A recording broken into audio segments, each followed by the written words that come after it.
Bonjour, peuple de Dieu, c'est le pasteur Jérémia, aussi connu sous le nom de pasteur Loïc. Nous voulons écouter la parole de Dieu pour la semaine, mais avant tout, nous voulons commencer par une parole de prière. Alors, en signe de révérence à notre Père Céleste, à notre Dieu, baissons nos têtes et prions ensemble. Père Dieu Tout-Puissant, Dieu de gloire, Dieu fidèle, Saint des saints, Père Tout-Puissant, Père éternel, merci pour cette nouvelle opportunité que tu nous accordes de pouvoir nous recueillir dans ta présence. Et nous venons nous humilier au-devant de toi, implorant ta compassion et ta miséricorde pour tout ce que nous avons pu faire, dire et penser qui ne t'a pas honoré et glorifié. Nous prions que tu nous purifies et que tu nous sanctifies par l'eau de purification et par ton sang, que tu purges notre conscience de toute œuvre morte devenue-t-il afin que nous venons à te servir comme il se doit. Nous recommandons ces moments en tes mains, corps, âme et esprit, pensée, cœur, que tu prennes le contrôle de toutes choses, que tout ce qui s'oppose à la révélation de ta parole, qui soit lié et renvoyé dans les gouffres de l'enfer au nom de Jésus-Christ. Que tu nous emmènes, Seigneur, dans les profondeurs de tes mystères. Tu as dit que les choses cachées t'appartiennent, mais les choses révélées nous appartiennent à nous et à nos enfants. Ainsi, accorde-nous les choses qui nous appartiennent. Révèle-nous ainsi tes mystères au nom de Jésus-Christ. Et que par ta parole, tu nous transformes en ce que tu nous as prédestinés à être au nom de Jésus-Christ. Reçois toute la gloire, l'honneur et la majesté. Au nom de Jésus, nous avons ainsi prié. Amen. Alors pour cette semaine, nous allons prendre notre passage des Saintes Écritures dans le livre de Genèse chapitre 50, versets 24 à 25 et Exode chapitre 13, verset 19. Alors nous lisons la parole de Dieu dans Genèse chapitre 50, versets 24 à 25 et Exode chapitre 13, verset 19 au nom de Jésus-Christ. Joseph dit à ses frères: je vais mourir, mais Dieu vous visitera et il vous fera remonter de ce pays-ci dans le pays qu'il a juré de donner à Abraham, à Isaac et à Jacob. Joseph fit jurer les fils d'Israël en disant: Dieu vous visitera et vous ferez remonter mes eaux loin d'ici. Exode chapitre 13, verset 19. Moïse prit avec lui les eaux de Joseph, car Joseph avait fait jurer les fils d'Israël en disant: Dieu vous visitera et vous ferez remonter avec vous mes eaux loin d'ici. Que le Seigneur bénisse sa parole, qu'elle vienne pleine de profondeur, de grâce, de vie et de révélation au nom de Jésus-Christ. Alors pour cette semaine, le Seigneur voudrait nous parler du mystère des ossements de Joseph. Alors le titre de notre enseignement pour cette semaine est le mystère des ossements de Joseph. Malgré le fait que Joseph était le commandant en second après Pharaon en Égypte, il dit au peuple d'Israël que Dieu vous visitera sûrement. Cela nous indique que même si Joseph était très élevé en Égypte, ce n'était pas encore une visitation de Dieu. pour le peuple d'Israël. Cela nous révèle donc que bien que vous puissiez recevoir une bénédiction par laquelle vous avez été promu dans l'entreprise où vous travaillez, ou encore vous avez été élevé à un certain rang de la société. Cependant, tant que Pharaon dirige toujours cette entreprise ou cette société, cette bénédiction n'est pas encore une visitation de Dieu. Quelle que soit la percée, quelle que soit la délivrance, le miracle que vous pouvez recevoir, aussi longtemps que Pharaon tient encore les règnes, ce n'est pas encore une visitation de Dieu. En d'autres termes, tant que Satan dirige encore cette entreprise ou cette société, cette percée, cette promotion, cette délivrance, ce miracle n'est pas encore une visitation de Dieu. Ainsi, Joseph ne veut pas que ses os restent en Égypte. Et nous pouvons nous rappeler que Dieu a créé Ève à partir de l'os d'Adam, tel que le livre de Genèse l'a décrit dans Genèse chapitre 2, versets 21 à 22, qui dit: « Alors l'Éternel Dieu fit tomber un profond sommeil sur l'homme, c'est-à-dire sur Adam, qui s'endormit. Il prit une de ses côtes, donc il a pris un os de ses côtes, et referma la chair à sa place.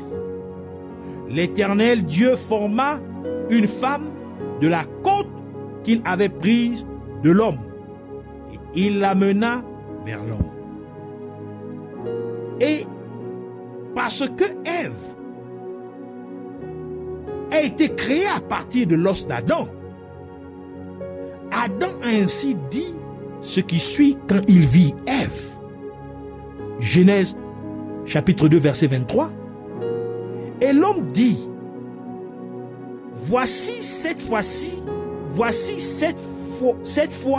celle qui est os de mes os et chair de ma chair. Et l'on l'appellera femme, parce qu'elle a été prise de l'homme. Par conséquent, Dieu a utilisé l'os d'Adam pour faire Ève. Et le nom Ève signifie la vie en hébreu. Et c'est pourquoi la parole de Dieu a déclaré dans Genèse chapitre 3 verset 20: Adam donna à sa femme le nom d'Ève, car elle a été la mère de tous les vivants. Parce qu'elle a donné la vie, en d'autres termes, à tous les vivants. Ainsi, Dieu a utilisé l'os d'Adam pour produire la vie, c'est-à-dire Ève, qui signifie la vie. Par conséquent, en instruisant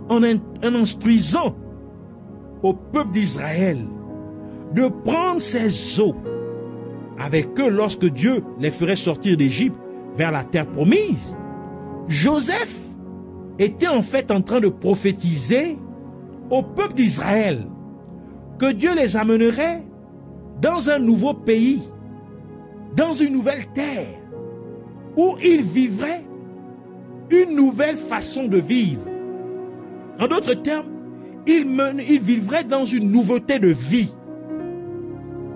Parce que l'os est le symbole de la vie.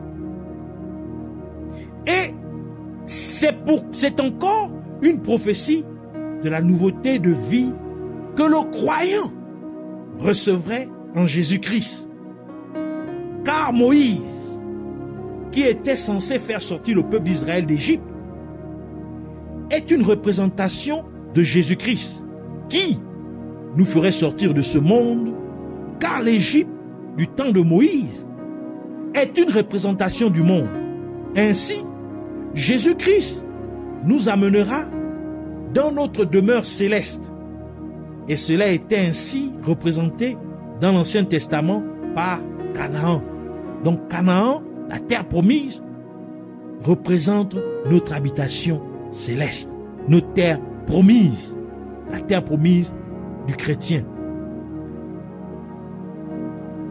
Par conséquent, le départ du peuple d'Israël hors d'Égypte avec les eaux de Joseph pour la terre promise est donc une prophétie de l'enlèvement de l'Église par Jésus-Christ pour nous emmener dans notre demeure céleste où nous vivrons dans une nouveauté de vie. Et c'est pourquoi la parole de Dieu dit dans Romains chapitre 6 verset 4: nous avons donc été ensevelis avec lui, c'est-à-dire avec Jésus-Christ, par le baptême en sa mort, afin que, comme Christ est ressuscité des morts par la gloire du Père, de même, nous aussi, nous marchions en nouveauté de vie. 1 Corinthiens chapitre 15 verset 52 ajoute pour dire: en un instant, en un clin d'œil, à la dernière trompette, la trompette sonnera et les morts ressusciteront incorruptibles et nous serons changés.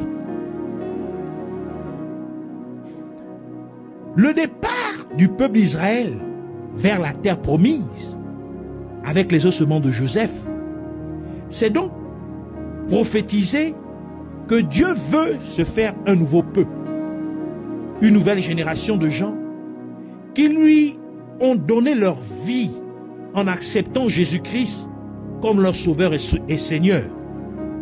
Un peuple qui vit sa vie dans l'obéissance totale à la parole de Dieu. Un peuple qui fera partie de l'enlèvement, car ils n'ont ni tache, ni ride, car ils ont rendu leurs vêtements propres en marchant dans la sainteté. Car c'est le genre d'église que Jésus-Christ viendra enlever, tel que le livre d'Éphésiens nous le dit, dans Éphésiens chapitre 5 verset 27, qui dit: afin de faire paraître devant lui cette église glorieuse, sans tache ni ride, ni rien de semblable, mais sainte et irrépréhensible. Nous pouvons donc comprendre que le fait que Joseph ait ordonné au peuple d'Israël de sortir, de faire sortir ses eaux d'Égypte lorsque Dieu les délivrerait d'Égypte, est aussi une prophétie sur l'Église. Car Joseph est aussi une représentation de Jésus-Christ. Parce que Joseph a sauvé les peuples de la terre pendant les 7 années de famine en les nourrissant avec du blé. Et sachant que le blé est une représentation de la parole de Dieu, donc cela représente Jésus-Christ qui sauve l'humanité de la condamnation du péché. Et sachant que Jésus-Christ est aussi appelé la parole de Dieu. Et c'est pourquoi les eaux de Joseph devaient sortir d'Égypte, qui représente le monde. Et c'est-à-dire l'Égypte représente le monde, et ces eaux devaient aller à la terre promise, parce que Jésus-Christ viendra retirer son Église du monde, afin que l'Église puisse être avec lui pour toujours. Et maintenant, nous pouvons comprendre pourquoi Dieu a ordonné au peuple d'Israël la nuit, c'est-à-dire la veille, où ils étaient censés sortir d'Égypte, de manger l'agneau de la Pâque, sans briser aucun de ses os, tel que le livre d'Exode nous le dit, Exode chapitre 12 verset 46, qui dit: on le mangera que dans la maison, vous n'emporterez point de chair hors de la maison, et vous ne briserez aucun os. Par conséquent, parce que cet agneau représentait Jésus-Christ, Le peuple d'Israël a donc reçu l'ordre de ne pas briser les os de l'agneau en le mangeant, car les os de Jésus-Christ représentaient l'Église, parce que Dieu a créé Ève, la femme d'Adam, à partir de l'os d'Adam. Et Ève est une représentation de l'Église. Et Jésus-Christ est appelé le second ou le dernier Adam. 1 Corinthiens chapitre 15 verset 45-47 qui dit: c'est pourquoi il est écrit, le premier homme, Adam, devint une âme vivante. Le dernier Adam est devenu un esprit vivifiant, faisant référence à Jésus-Christ. Mais ce qui est spirituel n'est pas le premier, mais ce qui est animal. Ce qui est spirituel vient ensuite. Le premier homme tiré de la terre est terrestre. Le second homme est du ciel. Faisant référence à Jésus-Christ. Par conséquent, de la même manière que Dieu a créé Ève à partir de l'os d'Adam, Jésus-Christ est également mort sur la croix, afin que, par sa mort et sa résurrection, son épouse, l'Église, puisse naître. Et c'est pourquoi l'Église est appelée le corps du Christ. Et c'est aussi la raison pour laquelle, lorsque Jésus-Christ est mort sur la croix, aucun de ses os ne fut brisé. Jean chapitre 19, verset 33 et verset 35 qui dit: s'étant approché de Jésus et le voyant déjà mort, ils ne lui rompirent pas les jambes. Ce verset 35, celui qui l'a vu en a rendu témoignage et son témoignage est vrai et il sait qu'il dit vrai, afin que vous croyiez aussi. Éphésiens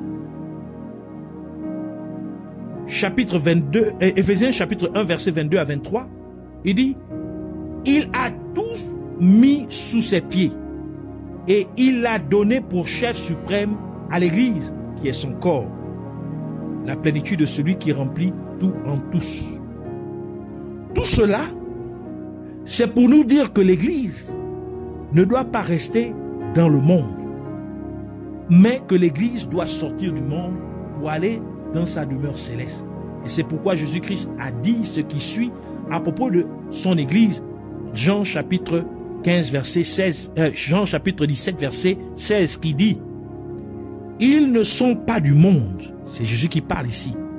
Comme moi, je ne suis pas du monde. Et encore, parce que Ève représente l'Église de Dieu. Et Ève a été faite à partir de l'os d'Adam. Et le nom Ève signifie la vie. C'est pourquoi Dieu a amené le prophète Ézéchiel dans une vallée pleine d'os desséchés. Et Dieu lui a demandé de prophétiser sur les os desséchés afin qu'ils reçoivent la vie. Ézéchiel chapitre 37 verset 1 à 6 qui dit: la main de l'Éternel fut sur moi et l'Éternel me transporta en esprit et me déposa dans le milieu d'une vallée remplie d'ossements. Il me fit passer auprès d'eux tout autour, et voici, ils étaient fort nombreux à la surface de la vallée, et ils étaient complètement secs. Il me dit: fils de l'homme, ces os pourront-ils revivre? Je répondis: Seigneur l'Éternel, tu le sais. Il me dit: prophétise sur ces os et dis-leur, ossements desséchés, écoutez la parole de l'Éternel. Ainsi parle le Seigneur l'Éternel à ces os. Voici, je vais faire entrer en vous un esprit et vous vivrez. Je vous donnerai des nerfs. Je ferai croître sur vous de la chair. Je vous couvrirai de peau. Je mettrai en vous un esprit et vous vivrez et vous saurez que je suis l'Éternel. Et quand une personne meurt et qu'elle est enterrée, la chair et tout le reste se décomposerait dans une période de temps. Mais les os resteront à l'intérieur de la tombe. Cependant, vous remarquerez que Jésus-Christ n'est pas resté dans la tombe, car il est ressuscité d'entre les morts. Et c'est-à-dire que ces os ne pouvaient pas rester dans la tombe. En d'autres termes, son épouse, l'Église, qui sont représentés par les os de Jésus-Christ, ne pouvait pas rester dans la tombe, parce que Jésus-Christ est venu sur terre pour donner la vie éternelle à son Église, comme il a dit dans Jean chapitre 10, verset 10, le deuxième partie du verset qui dit, c'est Jésus qui parle, « Moi, je suis venu afin que les brebis aient la vie et qu'elles soient dans l'abondance. » En d'autres termes, qu'elles aient la vie en abondance, en référence à la vie éternelle. Et ceci est donc représenté par les ossements desséchés que Dieu ordonna à Ézéchiel de ramener à la vie. Car ces ossements desséchés représentent l'Église. Et c'est aussi pourquoi, lorsque le corps d'un homme mort toucha les os du prophète Élisée, qui est aussi une représentation de Jésus-Christ, le mort revint à la vie immédiatement, comme le déclare le livre de 2 Rois chapitre 13 verset 21 qui dit, « Et comme on enterrait un homme, voici, on aperçut une de ses troupes, et l'on jeta l'homme dans le sépulcre, donc dans la tombe d'Élisée. L'homme alla toucher les os d'Élisée, et il reprit vie et se leva sur ses pieds. » Tout cela, c'est pour nous dire que dans l'Église, vous recevrez la vie de Christ, la vie de Jésus. Dans l'Église, vous recevrez la vie éternelle. À cause de vos problèmes qui vous submergent, vous pouvez vous sentir complètement déprimé, au point que vous ne désirez plus continuer à vivre. Vous devez donc venir à l'Église et écouter la parole de Dieu qui vivira votre esprit. Et c'est pourquoi Jésus-Christ a dit dans Jean chapitre 6 verset 63, la deuxième partie du verset qui dit, c'est Jésus qui parle, « Les paroles que je vous ai dites sont esprit et vie. » Donc la parole de Dieu, la parole de Jésus est esprit et vie. Donc elle donne la vie. Et c'est à l'Église que vous recevrez la parole de Dieu et vous aurez la vie. Par conséquent, dans l'Église, Dieu a placé la vie éternelle, comme le déclare le livre de Psaume. Psaume 133, verset 1 à 3 qui dit, « Voici, oh, qu'il est agréable, qu'il est doux pour des frères de demeurer ensemble. » Donc le rassemblement des chrétiens, c'est ça l'Église. C'est comme l'huile précieuse qui, répandue sur la tête, descend sur la barbe d'Aaron, qui descend sur le bord de ses vêtements. C'est comme la rosée de l'Hermon qui descend sur les montagnes de Sion. Car c'est là que l'Éternel envoie la bénédiction, la vie pour l'éternité. Donc Dieu a placé la vie éternelle dans l'Église. Dieu a placé la vie dans l'Église, la bénédiction dans l'Église, la restauration dans l'Église. Et encore une fois, nous pouvons également remarquer que Samson a utilisé la mâchoire d'un âne pour tuer un millier de Philistins.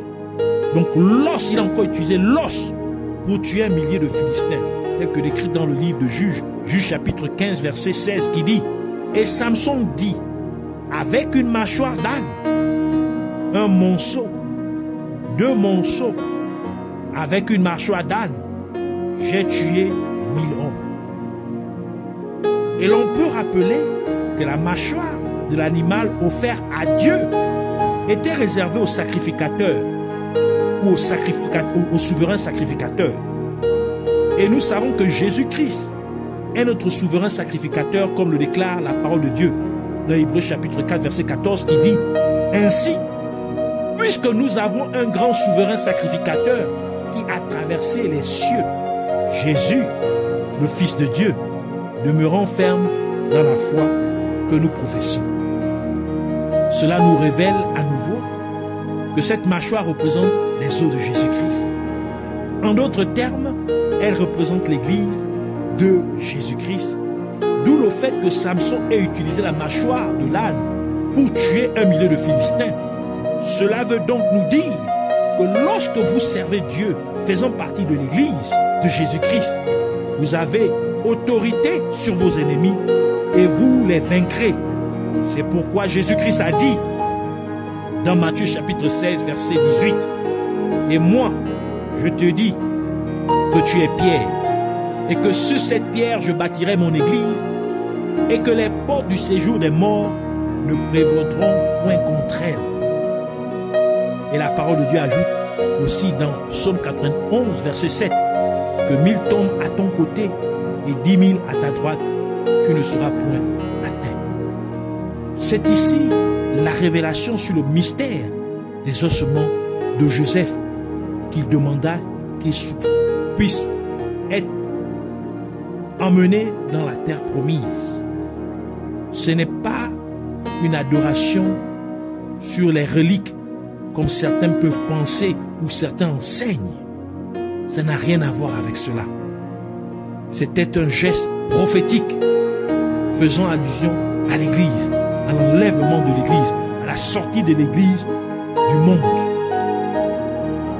Donc à l'enlèvement au retour de Jésus-Christ, l'enlèvement de l'Église au retour de Jésus-Christ. C'est pourquoi nous voulons prier pour dire merci Père Céleste pour cette révélation de ta parole, et je prie au nom de Jésus-Christ pour que tu nous aides à faire en sorte que nous fassions partie de ton Église et que nous soyons enlevés au retour de notre Seigneur Jésus-Christ. Et de plus, je prie au nom de Jésus-Christ afin que tu nous aides à te servir faisant partie de ton Église, afin que nous ayons autorité sur notre ennemi le diable et tout le royaume des ténèbres, et que nous les soumettions et manifestions notre complète victoire sur eux au nom de Jésus-Christ. Que nous manifestions la victoire dans tous les domaines de notre vie au nom de Jésus-Christ. Merci. Au nom de Jésus, que tu puisses recevoir toute la gloire, l'honneur et la majesté. Toi, le seul et véritable Dieu, le Dieu Tout-Puissant.